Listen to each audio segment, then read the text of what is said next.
Jonathon Van Maren is CCBR's Communications Director. Jonathon's writings have been published internationally, and he has received awards for combating anti-Semitism from national Jewish organizations. He has spoken at churches and high schools across Canada as well as in the United States. Jonathon holds a Bachelor of Arts in History from Simon Fraser University. Please join me in welcoming up Jonathon Van Maren.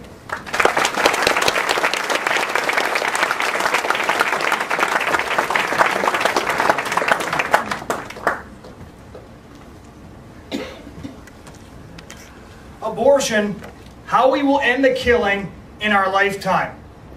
Now, I recognize that may sound like a very bold claim for us to be making, so I'm so thankful to each and every one of you for giving us the opportunity tonight to explain why we are very confident that we can end the killing of preborn children in Canada within our lifetimes. Because throughout history, whenever great injustices existed, youth movements have risen up to combat and end those injustices. William Wilberforce was only 28 years old when he decided to take on the slave trade in Great Britain. Lewis Hine was 32 years old when he joined forces with the National Child Labor Committee to take on the practices of child labor. And university students, black and white alike, were the lifeblood of the civil rights movement, fighting to end segregation and the laws of Jim Crow. And today in Canada, it's time for a new youth movement to combat Canada's abortion status quo that puts us in the same camp as China and North Korea. I think you got a picture just a moment ago of what the End the Killing youth movement looks like and how we're going to change Canada when you saw a group of young people, each of which have many testimonies of minds that they have changed themselves. Using a simple set of arguments, they have shifted the worldviews of their peers on the streets, taking it to the culture, explaining to them why abortion kills a preborn child. Even the Toronto Star, the most liberal and largest newspaper in Canada, had to admit on their front page that the pro-life movement is now young. Even Joyce Arthur of the Abortion Rights Coalition of Canada had to admit that the face of pro-life as stodgy and overtly stuck in the past is completely gone. Because the youth are showing up and we're saying it's time to stop killing our generation. Because what our opponents outside don't realize is that you can't build a youth movement if your movement is based on killing off the youth. Because in Canada today, since 1969, over 3 million preborn children have been decapitated, dismembered, and disemboweled.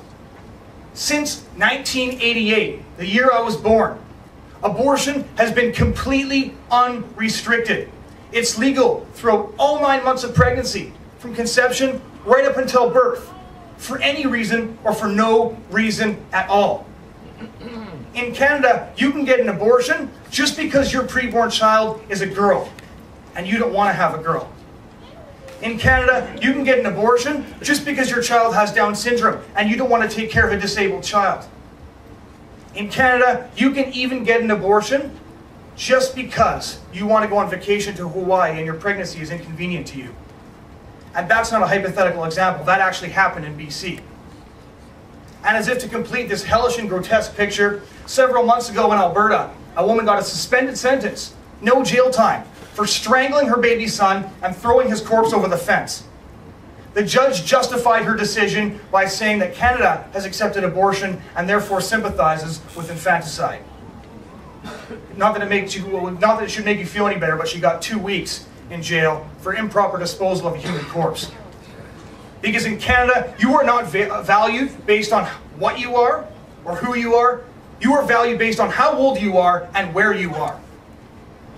And this is something that needs to end, because 266 babies every single day are being shredded in clinics and hospitals. 100,000 babies a year are being killed. So for a moment, I'm going to show you a video clip that shows you the faces of Canada's invisible children. Now some of you might be thinking, well, these pictures are very hard to look at, they're a bit controversial, and you know, I'm uncomfortable with these pictures because of the impact they have on post-abortive women, etc. Now, I used to have the exact same fears, the exact same discomforts. And then Jojo Ruba and Stephanie Gray invited me to attend a campus project utilizing graphic images for pro-life outreach. So I went to an hour of training, I collected a stack of pamphlets, and I went out into the campus, and I was really looking forward to having some hot and heavy debates with people similar to those you saw outside. So I was standing there, and this woman came by, about 21 years old, and I stuck out my hand, and I offered her a pamphlet, and I said, "What do you think about abortion?" And she took my pamphlet, and she stopped, and she was staring at the picture behind me, and then she started crying. And she said, "Well, I had an abortion 3 weeks ago."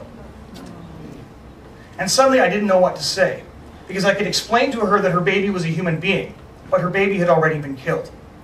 I could explain to her that her baby was a person, but it was too late. She had already gone through with the abortion. So I started to feel very, very self-conscious about what I was standing in front of. And I said, "Well, what do you think of these pictures then?" And then her grief began to be mixed with anger, and she said, "Nobody told me that abortion did that. Nobody showed me what abortion looked like. And my baby had to pay for that with her life." And that's when I realized that her sin of commission was my sin of omission. Because in a country filled with people who call themselves Christian, filled with people who call themselves pro-life, the only person who was willing to talk to this girl about abortion was a man who killed her baby and took her money. And that is something that should sit very, very wrong for every single one of us. Because I just described this horrible status quo for you. Well, in Canada, every single one of those butchered children are paid for by our tax dollars. We have blood on our hands, you and me, by very virtue of being tax-paying Canadians. And after I talked to this girl, I realized it is not wrong for a woman to see a graphic image. It's only wrong when we don't decide to show her that image in time. I'm going to show you a brief video clip now.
Some of you may have seen that last picture and said, well, that's a very late-term abortion. Those don't happen very often in Canada. Well, Ruth mentioned that Stephanie Gray debated a late-term abortionist named Dr. Fraser Fellow some time ago at the University of Western Ontario. And when she asked him how late he did abortions, he said 23 weeks and 6 days. 1 day shy of that last picture you just saw. So I've painted what may seem like a rather nihilistic picture. Abortion, legal throughout all 9 months of pregnancy, happens about 300 times a day, 100,000 times a year, and we pay for it. So how do I propose to say that we can actually end this thing in our lifetimes? Well, our former Prime Minister John G. Diefenbaker once said that those who do not know their history cannot understand the present and can certainly do nothing for the future. Well, at CCBR, we have studied the past, and we have looked back to see how abolitionists and social reformers faced great injustices and how they abolished those injustices. And what we have found is that many groups throughout history faced injustices as horrific and as entrenched as abortion, and that they conquered these injustices in their lifetimes. I mentioned a little while ago a man named William Wilberforce. He was 28 years old when in 1787 he was invited to a meeting by a man named Thomas Clarkson. While he was there, they begged him to make his life's goal the abolition of the slave trade, and he agreed. And an organization called the Society for Effecting the Abolition of the Slave Trade was formed. And in 1807, the Slave Trade Act passed British Parliament, formally making the slave trade a part of history. Now, some of you may be doing the math in your heads and saying, well, like 2 decades, that's 20 years. It took William Wilberforce 20 years to get rid of the slave trade. Why is that? Well, the answer to that question is very simple. If we could sit down with a large group of people, decide something's unjust, and have it abolished, we could do that right here in this room tonight with abortion. But the reality is, history always tells us that public policy only changes when public opinion changes first. In order to effect legislative change, there must be a grassroots pressure, a grassroots force, because politicians only respond to force. But William Wilberforce was quite aware of this. Could I get a new clicker? And what he did was, with the Society for Effecting the Abolition of the Slave Trade, he got to work with his educational work. So what he did was he began to distribute hundreds of thousands of graphic images to the British public. These images made the slaves, made the African slaves, a reality to the public. Am I not a man and a brother? When people saw these images, the Africans that were an abstract concept to them became real, and they realized that their lifestyle was being supported by the blood of real people. Public opinion began to shift in sympathy for abolition. But what historians tell us was the most effective tool that William Wilberforce used was this diagram that they released in 1788. It is a diagram of the slave ship Brooks, and it showed slaves packed into the hold like cargo. When the British public saw these pictures and realized that the slave trade was having a horrific impact on the lives of real people, they demanded a change. The grassroots will was there. The politicians responded, and the Slave Trade Act was passed. Moving on into the 20th century in the United States, there were several great injustices facing the American public at that time. One of them was child labor practices. Now, at this time, children were being forced to work in factories for starvation wages, long hours, and what was happening was often the children were even being crushed in the factory machinery. Now, a group of people in 1908 formed an organization called the National Child Labor Committee. And they realized that these practices were denying children an education, denying them often their very lives and any chance for a real future. And in deciding how exactly they were going to address this problem, how exactly they were going to effect legislative change, they looked back in history at the Society for Effecting the Abolition of the Slave Trade, and they hired a man named Lewis Hine. Now, Lewis Hine began to travel across the United States and get into factories and get into different trades. And what he would do was he would photograph the victims of child labor practices. It was often very, very difficult for him because factory owners did not want the American public to know that their cheap goods were coming at the cost of children's lives and of children's futures. He often had to disguise himself as a repairman just to get through the doors of these factories in the first place. However, a mere 12 years later, the American public was fed up with child labor practices because Lewis Hine's pictures were splashed across the front page of newspapers. They were put inside magazines. He saturated the American media with pictures of child victims. Legislation was passed, drastically reducing child labor practices. Many people complained about these tactics, though. They said they got tired of seeing these pictures. Do you constantly have to harp on this issue? And Lewis Hine responded to them when this question was posed to him by a university audience by saying this: "Perhaps you are sick of child labor pictures. Well, so are the rest of us. But we propose to make you and the whole country so sick of these images that when the time for action comes, these pictures will be a record of the past." And we now know that these records are a picture of the past, and they are a picture of the past by very virtue of their existence. Now, moving on to the 1950s, America had not yet rid itself of great injustices. Segregation at that time was still a very real problem, especially in the Deep South. And segregation and the Jim Crow laws essentially denied African Americans real citizenship status. They weren't allowed to eat at the same counters. They weren't allowed to go to the same theaters. They weren't allowed to attend the same functions. If they tried to buck this unjust status quo, they were often beaten, they were lynched, the police beat them, even they had crosses burned in their front yards. So in the midst of all of this, in 1955, a 14-year-old black boy named Emmett Till left Chicago to visit his relatives in Mississippi. Now, Chicago was in a northern state, and therefore segregation was not really a big problem there. So Emmett Till might well have been very unaware of just how bad it was down south for his cousins there. So when he got there, he was bragging to his cousins, as 14-year-old boys will do, saying things like, I have a white girlfriend, I have lots of white friends. His cousins didn't really believe him. And so on a dare, he whistled at a white woman as he was leaving a store. Some people report that he said something flippant like, bye baby. What we know for sure is that several nights later, a group of white racists came for him at his uncle's house.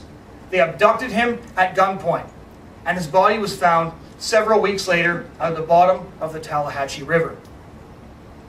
When his body was discovered, the authorities in Mississippi realized that they had a big problem on their hands. They did not want the American public to find out what segregation was resulting in. When they saw the corpse of Emmett Till, they realized they had to hide this disgusting murder from the public. So they put his body in a casket, they closed it, they sealed it, and they shipped it back to Chicago in the care of Sheriff Strider under strict orders not to open the coffin.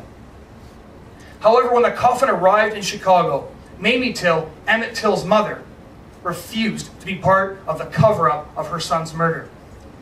She said, open the coffin or I'll open it myself. And when the coffin was opened, she saw what they had done to her boy. One eyeball was laying partway down his cheek. His nose looked like someone had taken a meat cleaver to it, and he'd been shot. When she saw her son, she had what some might consider a surprising reaction. She said, let the people see what I have seen. And she arranged an open casket funeral in a church in Chicago. People tried to talk her out of it, and she said, no, I want the whole world to see what they did to my boy. 50,000 people attended this funeral, taking their children with them so that their children could see the injustice of Jim Crow and the results of segregation. Jet magazine ran the photo you just saw on the screen, and the country gasped as whites and blacks alike realized they could no longer remain passive in the face of such injustice. And 100 days later, a woman named Rosa Parks refused to give up her bus seat, citing the picture of Emmett Till's battered face as the reason she could no longer remain passive. In 1965, a mere 10 years after a picture of a murdered boy spurred a woman to action, the Civil Rights Act passed, making segregation and the injustice of Jim Crow a part of history. Sociologists and historians will tell you that this picture was the catalyst for the nonviolent civil rights movement that eventually resulted in the success of the Civil Rights Act. Dr. Clenora Weems actually wrote a PhD thesis and book on that very topic. So we see, as we look throughout history, that social reformers have taken on great injustices, and they have defeated those injustices using the right tactics. They confront the culture, they expose the injustice, and they accept the resulting persecution. 20 years, 12 years, and 10 years. Great injustices were ended. And why is that? Well, as American pro-life leader Greg Cunningham often says, injustice that is invisible inevitably becomes tolerable. And who here tonight cannot say that Canada and we as Canadians are tolerating abortion when it happens 300 times every single day? But when we look back through history, we realize something else. Injustice that becomes visible inevitably becomes intolerable. And I want to repeat that one more time. Injustice that becomes visible inevitably becomes intolerable. That is how social reformers ended the slave trade. That is how social reformers ended the practices of child labor. That is how social reformers ended the Jim Crow laws. And that is how the End the Killing Youth Movement will end the killing of preborn children in our lifetime. Thank you for listening.